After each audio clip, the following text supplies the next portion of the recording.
Celebration Purnia की जनता के लिए, पूर्णिया की विक्ट्री के लिए, वादे के लिए। दोनों मिले हमने नहीं, आपने एक हमको थोड़ा टच कराते हुए टच कराते हुए टच कराते हुए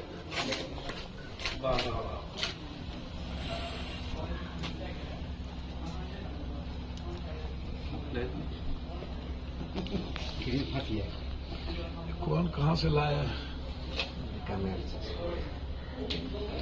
चलिए भैया, किसान नेता और लोग काट के आप लोग केक काट कर दीजिए तो प्रेस कॉन्फ्रेंस कर लेंगे। हाँ, पूर्णिया की जनता, आवाम, और मैं एक बात आग्रह अंत में जरूर करूंगा कि जो लोग कभी कभी कुछ पोस्ट करते हैं, मुझे उनसे पूछना चाहूंगा कि 20 साल पप्पू यादव नहीं थे तो फिर आपने एक बार भी एयरपोर्ट की चर्चा क्यों नहीं की?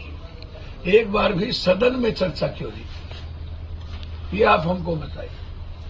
और 20 साल के अंदर हमारे प्रधानमंत्री जी 11 साल से तो थे ना, और नीतीश कुमार जी 20 साल से थे, तो एक बार भी आज तक नीतीश कुमार जी एयरपोर्ट के जमीन के मामले को लेकर गंभीर क्यों नहीं हुए?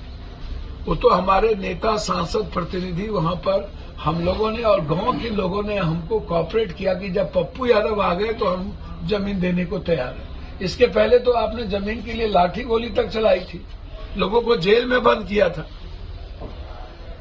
तो इसीलिए यह सिर्फ संघर्ष के वादे जो मैंने किए, मैंने 4 महीने पहले ही वादे पूरे किए, और इसी मुझे 5 महीने के अंदर 48 करोड़ रुपया जो दिया गया टर्मिनल के लिए, बिहार का सबसे खूबसूरत एयरपोर्ट वो बनेगा। मैं इसीलिए बधाई देता हूं। और जिस तरीके से पैसे की लूट, आडंबर, नफरत पैदा किए गए, मैं खास तौर पर झारखंड के हर जाति की जनता को, जिन्होंने हेमंत सरकार पर दोबारा विश्वास किया, ये ऐतिहासिक क्षण है। आज तक झारखंड में दोबारा सरकार किसी की नहीं बनी, और ये मुंह खाने पड़े गुंडे लोगों को, बाहर से आने वाले, जो गिद्ध दृष्टि जिनकी थी। हम लोग परिवार बनकर के चुनाव लड़े, और मुझे उम्मीद ही नहीं है, हम 50 के लगभग सीट ला करके हम दोबारा सरकार बनाएंगे।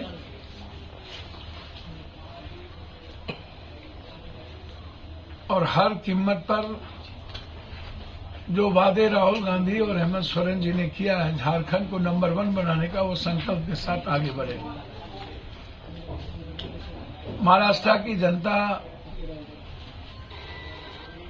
ने भी जिस तरीके से शरद पवार, राहुल गांधी जी, उद्धव जी पर भरोसा जताया है, उसके लिए इतने नफरत मराठी गुजराती के बीच झगड़ा लगाने के बावजूद भी, इतने नफरत के बावजूद भी, मैं तो साफ कहता हूं, यदि 20 लाख वो ईवीएम कहाँ है जो चोरी हुई थी, और 20 ईवीएम को ना बदला जाए, यदि नफरत ना पैदा किया जाए, तो मैं समझता हूं, मेरी जो सोच है, और पैसे का खेल ना हो, तो कभी भी भाजपा चुनाव ना जीते इस देश में, कभी।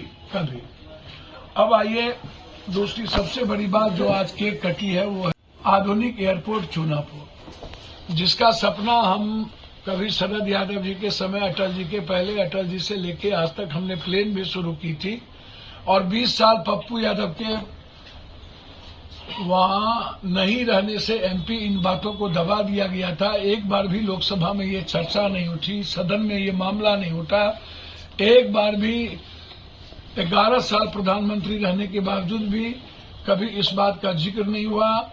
एक बार अमित शाह जी ने तो यहां तक कह दिया था कि एयरपोर्ट शुरू हो गए, जबकि जमीन अधिग्रहण भी नहीं हुआ था। नीतीश कुमार जी 20 साल रहे, लेकिन कभी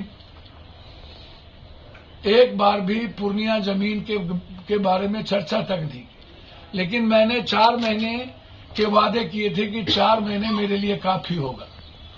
मैंने कई वादे किए हैं, एयरपोर्ट था, हाईडेम था, एनएच है, एक्सप्रेसवे है, रेलवे है, अस्पताल है, भ्रष्टाचार है, जिसमें पहला वादा एयरपोर्ट था। मैं लगभग 5 वादे अपने पूरा कर चुका हूं। 4 महीने में 5, और पूर्णिया सीमांचल को इतिहास में नंबर 1 करना। मेरे पास सारे चिट्ठी हैं। 20 दिनों के लोकसभा में पप्पू यादव ने सारी बातें उठाई थी। 7 बार यह मामला उठा था सदन में, और 5 बार हम मंत्री से, मैं मंत्री जी को, प्रधानमंत्री नीतीश कुमार जी, तीनों आदमी को बधाई तो दूंगा ही कि देर आए दुरुस्त आए। आपने पूर्णिया की जनता के संघर्ष को देखा, और मैं अपनी ओर से पूर्णिया की जनता, सीमांचल की जनता को बधाई दूंगा।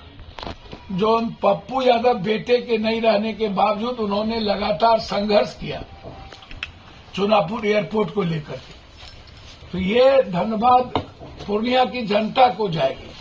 पप्पू यादव तो मात्र उसका बेटा है, सेवक है, वो मेरा जो दायित्व मैंने किया, लेकिन धन्यवाद के पात्र पूर्णिया की जनता है।